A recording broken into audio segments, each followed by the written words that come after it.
मंशात आदि मरीजन जी बहाली लाइ जिन अस्पताल में जदीद OEMT सेंटर कायम किया वियो आहे। सूबाई वज़ीर डॉक्टर अशरफ फज़ल पेचहो OEMT सेंटर जो इफ्तिताह करे छॾियो। सेंटर मरीजन के नशे मां छुटकारो ॾियारण ऐं ॿीहर मामूल जी ज़िंदगी तरफ़ आणण में मदद कंदो। अशरफ पेचहो जो चवण हो त इलाज सां गॾोगॾु तिबी निगरानी, काउंसलिंग ऐं बहालीअ जूं ख़िदमतूं बि ॾिनियूं वेंदियूं। संदसि चवण हो त ही सेंटर मंशा जे आदि माण्हुनि जे इलाज लाइ कायम कयो वियो आहे। डॉक्टर अशरफ पेचहो जो चवण हो त जिन अस्पताल में गफ़लत सबबि कंहिं मरीज़ जी जान वई आहे त वाक़े जी जांच थियणु घुरिजे। संदसि चवण हो त जांच खां पोइ ख़बर पवंदी त मरीज़ जी मौत में कंहिं जी गफ़लत या कोताही हुई। कंहिं मरीज़ जी मौत खे वॾो मसइलो न सम्झणु इंतिहाई ग़लति बयानु आहे।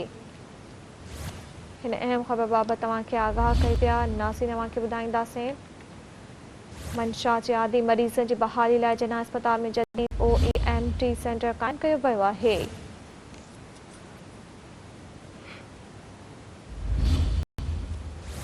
सूबाई वज़ीर डॉक्टर अशरफ फज़ल पेचहो OEMT सेंटर जो इफ्तिताह करे छॾियो आहे। सेंटर मरीज़न खे नशे मां छुटकारो ॾियारण ऐं ॿीहर मामूल जी ज़िंदगी तरफ़ आणण में मदद कंदो। अशरफ पेचहो जो चवण हो त इलाज सां गॾोगॾु तिबी निगरानी, काउंसलिंग ऐं बहाली जूं ख़िदमतूं पिण ॾिनियूं वेंदियूं। संदसि चवण हो त ही सेंटर मंशा जे आदि माण्हुनि जे इलाज लाइ कायम कयो वियो आहे। डॉक्टर अशरफ पेचहो जो चवण हो त जिन अस्पताल में गफ़लत सबबि कंहिं मरीज़ जी जान वई आहे त वाक़े जी जांच थियणु घुरिजे।